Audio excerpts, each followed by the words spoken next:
right in the kisser. How the devil are you? Right, as promised.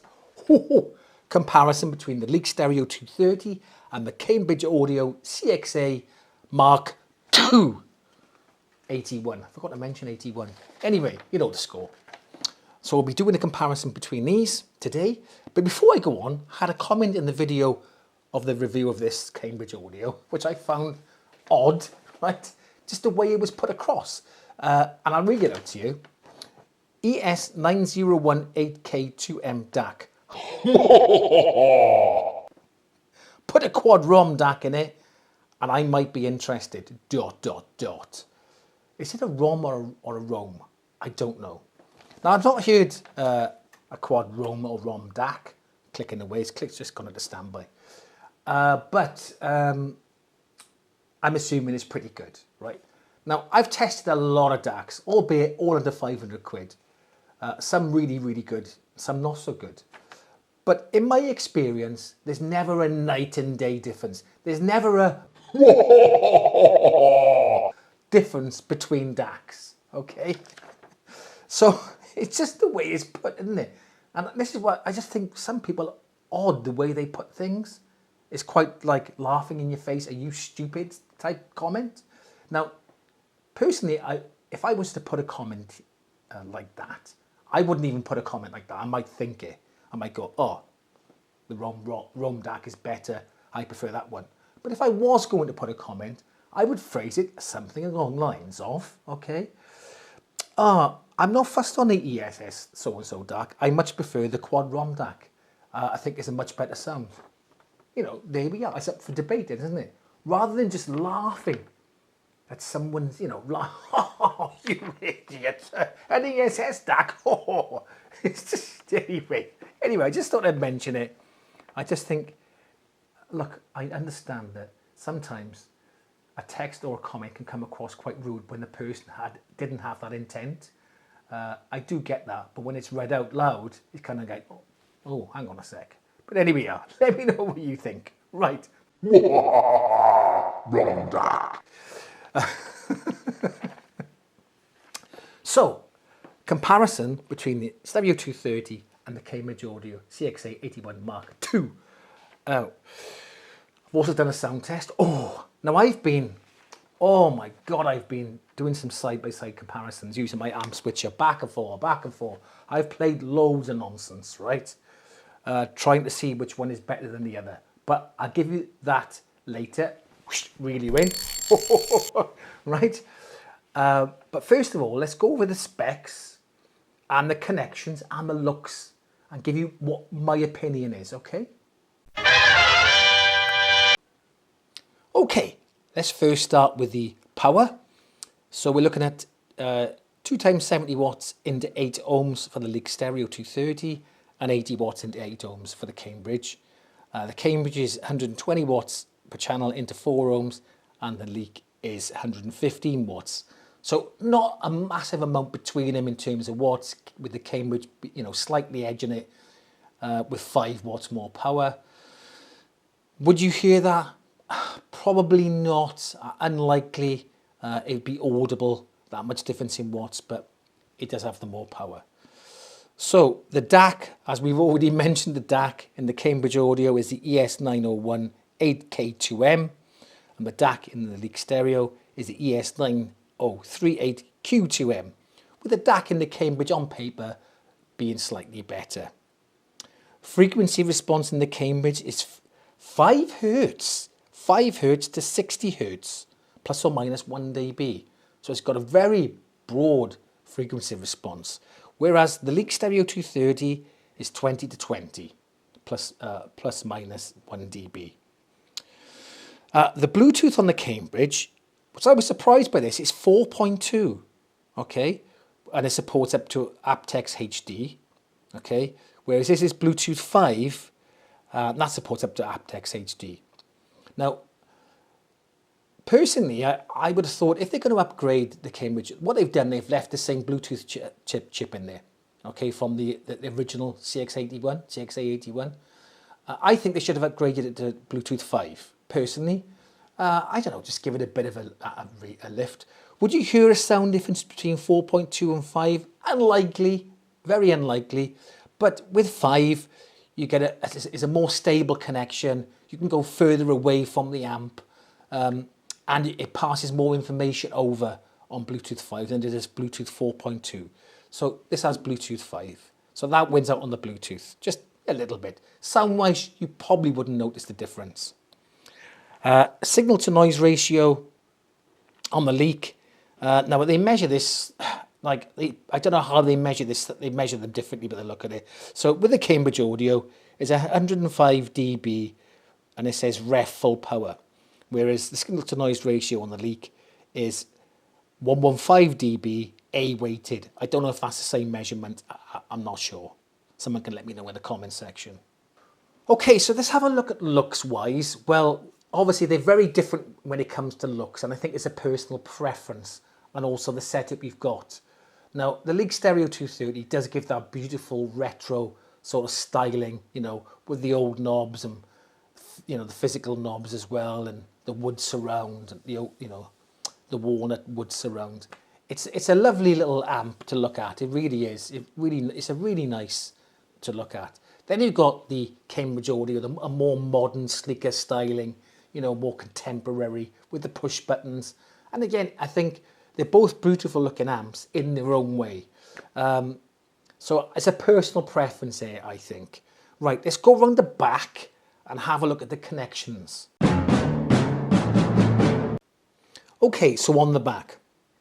Now, they both have triggers out. Obviously, there's a trigger out there and the trigger out over here. But this obviously has the bus connection, the Cambridge Audio, whereas the Leak doesn't. But you can work the CD player from the remote anyway, just by a press of a button. This has two sets of speaker binding posts, A and B. But I will say, and obviously the Leak only has one set of speaker binding posts. That's not doesn't really, but I've had lots of amps with two sets of speaker binding posts, and I've never used the other set. I've only ever used the one. One thing I will say, and I mentioned it in my previous video, was I do feel these look a little bit, maybe they're not, I don't know, but they just feel and look a little bit cheapy to me. But maybe that's just me.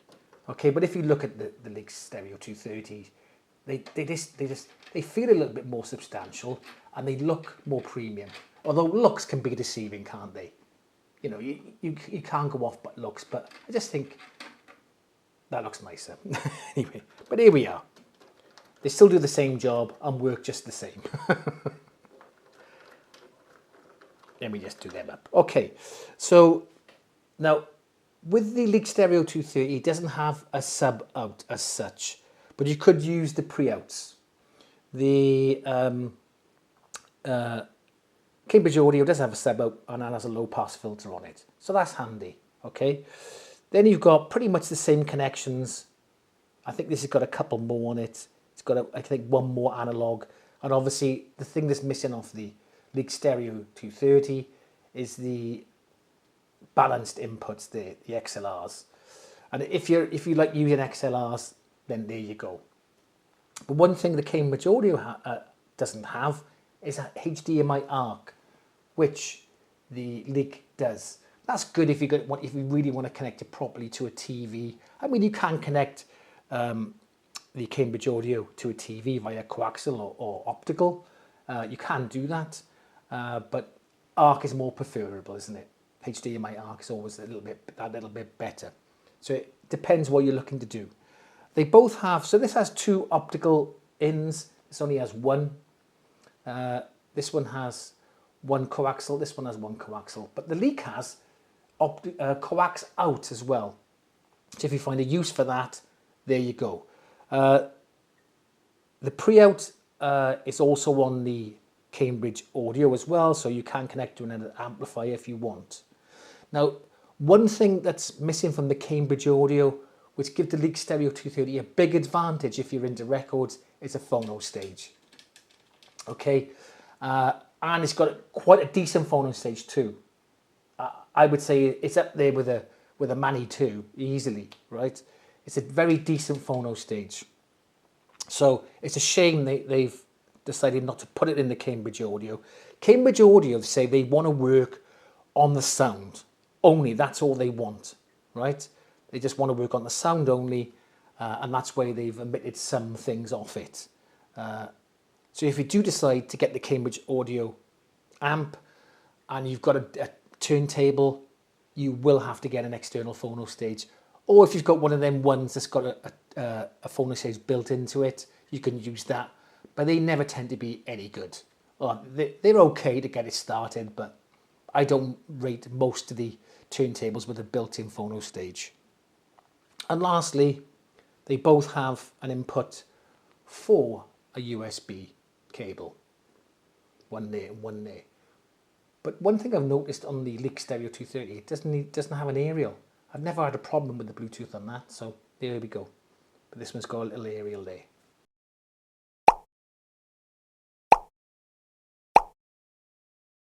Okay, so the most important aspect of this video is how do they sound against each other. It's been tough.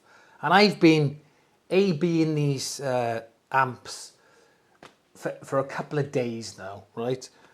Switching back and forth, coming back to it, going, oh, I can't. It's like, you know, really tough using my amp switcher.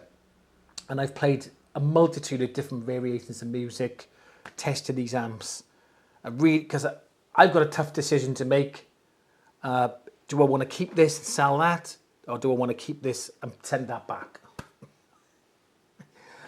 Ultimately, at the end of the day, right, before I go any further, these are both very decent, very well-performing amps. And actually, the sound signature of them is quite similar. They're both quite rich and warm amps, and they both go really well with the Wharfedale Linden speakers. Anyway, I've done a sound test, but here's the thing. It's on YouTube, YouTube compression, blah, blah, de blah. But I know you love a sound test, and I love a sound test. Oh, right, so let's listen to the sound test, and I'll give you my final comparison following the sound test. Have a listen to this.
So what do you think of that? Close one, isn't it? See the trouble I had?